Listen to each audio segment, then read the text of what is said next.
Beyond my blurring vision, I saw the suited figure with a TV for a head wave as he disappeared. In the next moment, I realized I was sitting on a brightly lit, quiet office sofa. I turned my head. Supervisor Park and the assistant manager Un, both bleeding from their noses and ears, were staring at me with dumbfounded expressions. And I realized, I'm alive. Wah. You amazing bastard. You crazy idiot. Amid the shower of cheers and hugs, I slid down onto the sofa. I'm alive. I escaped. The collector. But that wasn't the end. Supervisor Park, still hugging me, quickly pulled something out of my suit pocket. It was the Dream Essence Collector. It was filled with golden liquid. Unlike the time when I cleared the F-Class ghost story, this time, the color was A-Class. Ro, you cleared an A-Class darkness after just 2 days on the job. Chapter 14.1. A new employee on their third day at Daydream Incorporated. Who? Go Yun-gun cautiously sat down at her desk just as lunch break was ending. This self-taught medical professional who hadn't even taken the state exam believed she was adjusting well to the situation. Her superiors in the R squad weren't particularly warm, but they weren't overly territorial, nor did they push her into life-threatening situations. Most importantly, she had successfully cleared 2 F-Class ghost stories so far. Didn't they say the average for new recruits was 1 or 2 per week? Clearing 2 in 3 days, even if they were low-level darkness, wasn't bad for a rookie. She was doing her absolute best to adapt to this insane company. Though she had nearly fainted when she saw the points for the wish ticket. After clearing 2, I only got 66 points. How in the world will I ever get to 500, 000? But giving up wasn't an option. I'm going to do it. Go Yun-gun steeled her resolve. Are the other rookies feeling the same? She absent-mindedly looked at her phone. At the top of her KakaoTalk messenger, there was a pinned group chat. Daydream Incorporated. New hires group chat. It was a chat room for all the new recruits. However, one person had yet to be invited. It wasn't because he was being excluded, no one had his contact information. That person was none other than the top recruit, Kim Solium. We should invite him, too. Even Beck Sahian, the well-known figure, was already in the chat room, but strangely, none of them had ever run into Kim Solium in the company, so they hadn't had a chance to inform him. It made sense to be curious about what kind of intense first 2 days he had gone through. freewebnovel.com. Should I try contacting him through the company messenger? She connected to the internet and began searching for Kim Solium to send him a message. That's when it happened. Ka-talk, ka-talk, ka-ka-ka-talk. Suddenly, the group chat exploded with notifications. Did you see the announcement just now? Does anyone know Kim Solium personally? He's the top recruit, right? Did he seriously clear an A-Class ghost story as a major contributor? Was Kim Solium the one wearing that weird horned mask? Asterisk asterisk asterisk. Wow, Ro, someone from upper management is saying you should be promoted to supervisor right away. Cough. I nearly choked on my medicine. But apparently it got immediately blocked because some people from other departments are foaming at the mouth in opposition, saying it's unprecedented. Ah, I see. Should I have said I was disappointed? But I wasn't disappointed at all, so that was the limit of my response. I set the empty medicine bottle down and rubbed my chest. We had narrowly escaped from the Tuesday quiz show that had transformed into an A-Class ghost story, and we were now being treated in the infirmary, taking emergency medication. After all, we'd been bleeding from our facial orifices. Feeling better? Yes. It seemed the medicine was effective. Though the medicine from Daydream Incorporated always seemed suspicious, the regular first aid meds were just exceptionally good at what they did. Darkness, you know, those bizarre creatures from urban legends. This is the kind of recovery medicine you take when you suffer supernatural damage from them.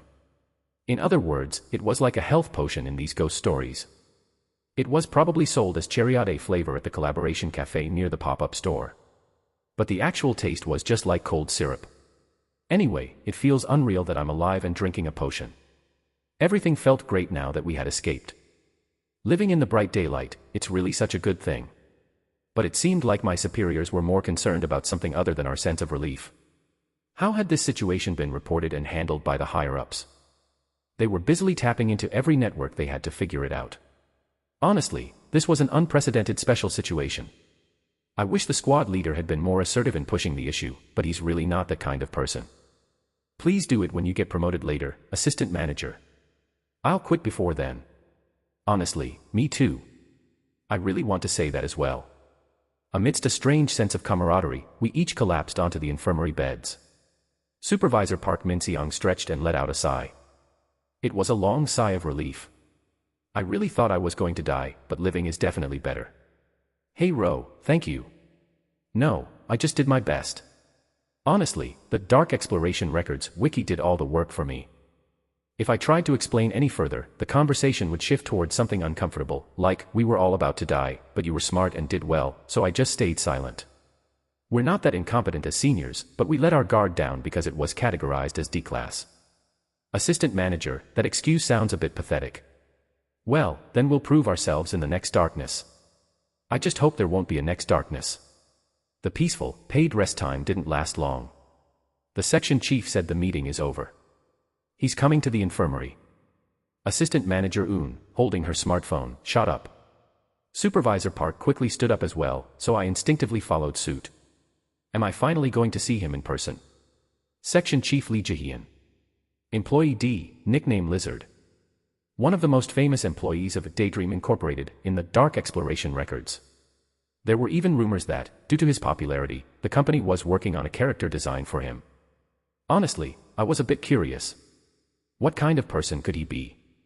Judging by the conversation we had when I pressed the call button, he didn't seem like an ordinary person. But considering his super play with the AAA battery shot, everything about him seemed almost glorified. Knock, knock, knock. The door is open. Come in, squad leader. The infirmary door opened. Standing there was a tall figure. Dressed in a perfectly fitted black suit and even wearing an employee ID, he looked every bit the classic, polished office worker. Finally, the appearance of Section Chief Lee Jae-hyun, the named Employee D from the Dark Exploration Records. Hello. It's a lizard. No, not a mask, but literally. He literally has a lizard head. Wait a second. No, that can't be right. I must be suffering from some kind of mental breakdown due to excessive stress, leaving an afterimage of that TV-headed host in my mind. That's it, right. My brain is mistaking someone wearing a mask for a real lizard head. Now that I look closer, there's a mask hanging at his waist. Oh, I'm going to lose it. It's really so great to see you that I'm about to cry. Please, come in, squad leader. Why is everyone so calm? If a lizard in a suit is going to appear, shouldn't there at least be a warning to the new recruits, like don't be shocked? Why is everyone acting like this is a normal meet and greet? Ah, this over here is Ro dear, sir. And Ro, this is Section Chief Lee Jae-hyun. Go ahead and introduce yourself. Wow, Ro looks like he's shocked by how handsome the section chief is. Haha. Like he doesn't even look like he's the same species as us. Can you please clarify if this is just office banter or a hint for social survival? The white lizard head turned toward me expressionlessly. Its red, reptilian vertical pupils glinted. Mr. Ro dear. Can you see? Shit, oh shit fuck. Chapter 14.2. What do you mean? Oh, no, I didn't hurt my eyes. My vision is fine. I was impressed by my own quick thinking. Hello. All right. The white reptilian head turned away with a faint hiss. I nearly passed out. Please stop this, for real. This world is too unfair if you have to suffer even after escaping a ghost story. What the hell is going on? But I wasn't about to say a word. Judging by the atmosphere, it was clear I wasn't supposed to see the lizard head. Everyone else must be seeing a normal human face. Blend in. Don't stand out. I would never show any suspicious reaction toward this walking human, no, lizard excavator. I successfully maintained my composure, and fortunately, thanks to the other squad members, the conversation flowed smoothly. Then, we got to the main point. Section Chief, did the higher-ups give any explanation about why this happened? Yes. The white lizard, no, Section Chief Lee Jae-hyun, nodded. First, the cause of the incident. The employees who barged in. They said it was a human error, with the Tuesday talk show being assigned to both D Squad and L Squad at the same time. Oh, seriously? Good grief. It made sense that the assignment had felt rushed. It seems there was a mistake. The section chief continued his briefing. L Squad began writing the medium postcard to enter the Tuesday quiz show at a similar time to D Squad, but a 50-minute delay occurred as they left the company building during the process. Did they go out to buy coffee for the rookie? L Squad did have members who were particularly good at taking care of their teammates. The two employees briefly looked bitter as they recalled the now-deceased L Squad, but quickly concealed their expressions. Anyway, it seems it was transmitted at an odd time, and our squad happened to go in first. Yes. Lee Jae-hyun answered briefly and continued the briefing. The next part, however, was the bombshell. And the reclassification of the Tuesday quiz show to A-class has not been acknowledged. What? The absence of another group to cross-verify the situation, and the relatively high initial survival rate, 43%, leaves it unproven whether the darkness was truly suitable for A-class classification. What the hell are they talking about when L Squad was wiped out? The collector. The Dream Essence Collector's liquid was gold. I've heard many times that gold signifies A-class. While the liquid in the Dream Essence Collector does have a concentration comparable to A-class, the possibility of extracting higher-class liquid from lower-class darkness in special circumstances cannot be ruled out. So, since the official company classification was D-class, no exception has been granted for the Tuesday quiz show. In other words, the company's stance is, let's not escalate a situation caused by an error, let's just quietly resolve it. Typical corporate behavior. They drive their employees mad, that's for sure. This is unacceptable. We should go and talk to them directly. Assistant manager, wait just a sec. Supervisor Park asked, in disbelief. The higher-ups took all the A-class liquid, didn't they? And yet, it's still ending as a D-class result. No, that didn't happen. freewebnovel.com. Separate compensation has been arranged. Honestly, I'm not surprised. They're basically trying to keep us quiet by offering something in return. It's normal for a company to prepare some kind of hush money, unless they're utterly clueless. The only question was how much that compensation would be. I tried to avoid making eye contact with the lizard as I focused on Section Chief Lee Jae-hyun's, not snout, but mouth. Given the uniqueness of the situation and the verification of the Dream Essence Collector's liquid color, they've agreed to acknowledge that it was an exploration comparable to A-class. So, additional points will be awarded. For the successful clearance of the Tuesday quiz show, a one-time bonus of points equivalent to A-class will be awarded. The amount is 30,000 points per person. Supervisor Park and Assistant Manager Eun froze as if struck by lightning. 30,000. Yes. Wah. The basic point reward for A-class is 100,000 points. Assuming the points are divided among the number of people entering the darkness, with only 2 squads surviving, the estimate would have been under 17,000 points per person. But we just got nearly double that. And it didn't stop there. And a separate incentive has been awarded to the employee who played a decisive role in clearing the darkness. The lizard's head turned toward me. Kim Solium SSI. An additional 10,000 points awarded to the top contributor. A total of 40,000 points will be granted to you. I just filled 8% of the wish ticket in one go. Wow. I was almost in a daze. Am I disappointed that the A-class clearance didn't officially get recorded? No, it's actually better this way. There's no benefit in standing out and getting a super-fast promotion in this world. What happens if expectations rise beyond reason? I'd surely be forced into even more difficult ghost stories, and the more I stand out, the harder it becomes to use the merch. Of course, there are special spaces and items that become accessible with a promotion, but priorities must not be mistaken. This is a world where one wrong move means death. And considering I was at death's door, I definitely don't want to go near A-class again. Looking at the points, it didn't feel like my efforts were wasted. Apparently, the others felt the same. I think I just heard my resignation come 3 years earlier. Same here. But soon they composed themselves and said to me, points aren't transferable, so this feels a bit awkward. Right. Ro practically earned them all. No, it's fine. Honestly, even if transferring was possible, I don't think they would have given them to me for any reason. This isn't about character. These are people who got jobs in death zones to collect points for a wish ticket. For most members of the field exploration team, their points are something they would never give up. I'll make sure to keep this firmly in mind. Woohoo. They really came through. We immediately returned to the office and registered the points. Kim Solium / accumulated points, 40, 100p. Whoa. I looked at the monitor. A 5-figure number. Honestly, it hit me differently. Phew, I survived, and I scored big points. Assistant Manager Un grinned.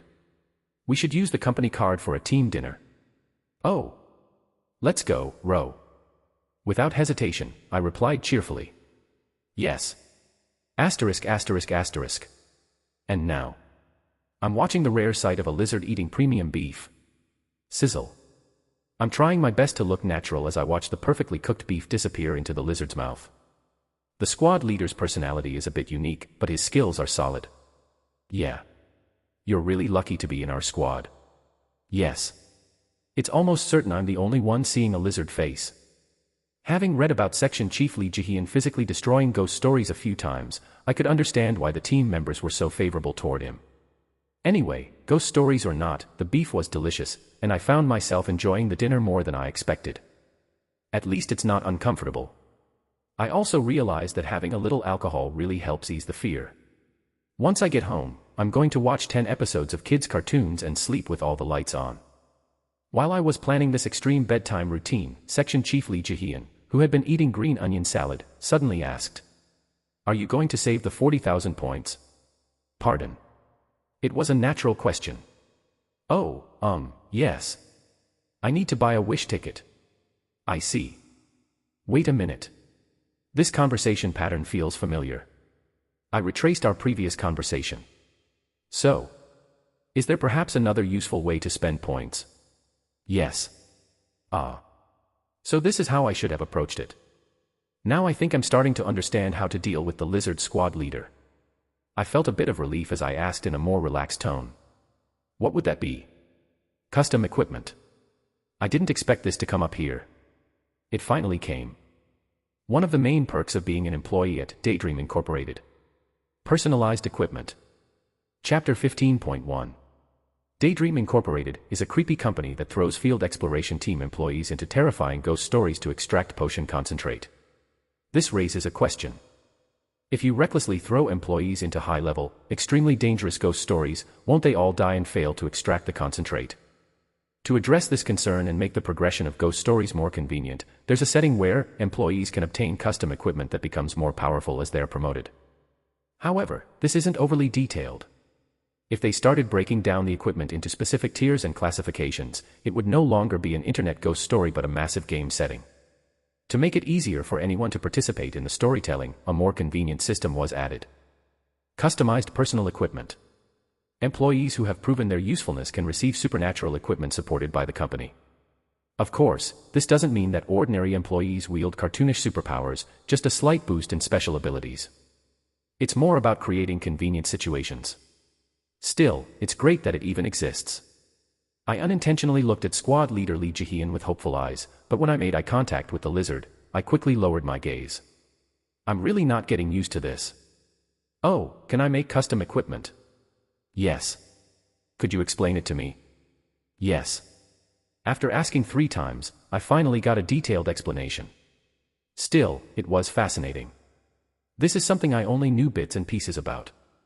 The scattered mentions from dark exploration records were now being organized and explained by the section chief. Custom equipment can be made using specific ghost stories owned by the company. Right. They'd use the ghost stories, of course. Toy maker of the Cheerful Lab /Cthulhu E07. Kind Seed Kit /Cthulhu E99. The Offering of the Ritual /Cthulhu E404. In my memory, these were the 3 ghost stories mentioned in connection with equipment creation by Daydream Incorporated employees. Among them, the one most used by the field exploration team is that. Oh. Asterisk asterisk asterisk. It just so happens this is a ghost story that can only be used during moonlit nights. While my squad members gladly accompanied me for the experience, I headed with the section chief to the annex next to the company building. Seizing the moment while the iron was hot, my superiors urged me to go now. Oh, this place is where relatively safe and useful ghost stories are kept in isolation. Assistant Manager Un explained. The company usually calls these Twilight Class. I already knew that. Officially, these ghost stories are classified as E-Class. However, simply calling them E-Class doesn't quite fit the classification system. They're carefully selected useful ones. Some are far stronger than D-Class or less dangerous than F-Class, which is why most people refer to them by their unique name, Twilight. Ro, you saw that radio on your first day, right? It's useful because it tells you your fortune for the day. It's similar to that. After assistant manager Un scanned her employee ID, the first floor entrance to the annex revealed a staircase leading down. And as we descended the stairs, we found a dimly lit reception desk with a figure sitting behind it. The figure was peculiar, dressed entirely in black with a mask, sunglasses, and even a hat. Was this an employee? Supervisor Park immediately rushed forward. Hello. We're Field Exploration Team's D Squad, visiting for new recruit training. Freewebble.com. We're requesting access to Twilight Class Ghost Story number 99. The dark figure gave Supervisor Park a brief, scrutinizing look before nodding. With a nod, they pressed a button on the desk, and one of the emergency doors behind them opened. Creak. Beyond that door was a corridor lined with countless other doors. Don't open any other doors by mistake. Actually, they're probably locked, but let's not even touch the handles.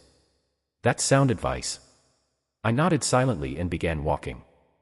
Soon, we stopped in front of the door labeled 99, and assistant manager Un placed her employee ID on the reader. Click. Let's go in. I lifted my head. Moonlight was pouring into a greenhouse overgrown with weeds. And in the center, a rusty machine stood bathed in moonlight. Equals.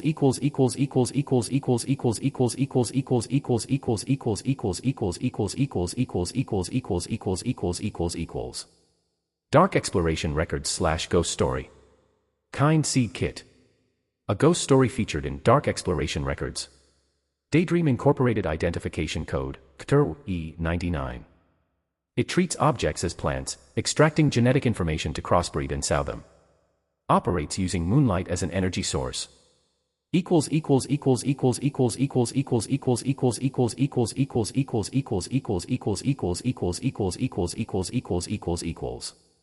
That's right. If you put two objects in, it mixes their traits to create a new item. This was the ghost story primarily used by the field exploration team for making custom equipment, and it certainly had the atmosphere of a ghost story. This is the darkness our department almost exclusively uses. I stood in front of the rusty machine and asked, "Does it cost points to use this?" "Yes. For the Twilight class darkness stored in the annex, you have to pay a usage fee to activate them." "Oh. By the way, this one costs 1,000 points per use." "Wait a minute. Isn't that a bit odd? If it's equipment necessary for exploring ghost stories, shouldn't the company be subsidizing it instead of charging fees? As hopeless as this company is, they should at least cover that, right? Oh, once you become a supervisor, you can use it for free twice a year. Maybe I should have gotten promoted after all." Chapter 15.2. So most people wait until they're supervisors before using it. Usually, you only have to hold out for a year at most. I thought it over.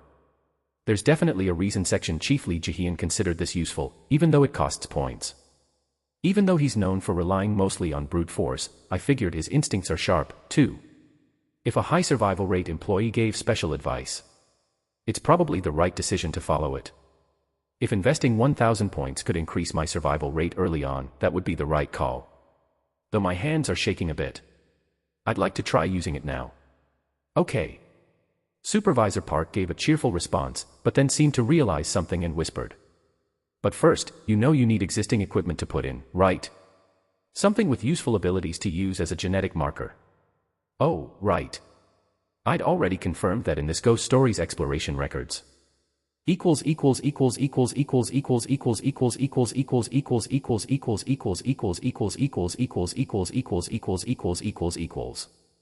Exploration record number 05. Employee N inserted a tumbler asterisk in a backpack. The tumbler asterisk was a special item, liquid poured after sunrise doesn't empty until sunset, owned by Section Chief Choi, while the backpack had no special attributes. Seed result, backpack. Special attribute, similar abilities to the tumbler, but empties after dispensing more than 87 liters of liquid.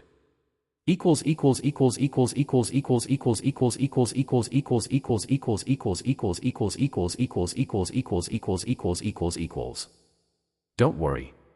When a squad member is creating their first custom equipment, there's a tradition where someone from the squad lends them their equipment for free once. Yeah, but it's just one item, not both. For the other one, you have to either use your own stuff or pay to borrow it. Assistant Manager Un glanced at the squad leader Lee.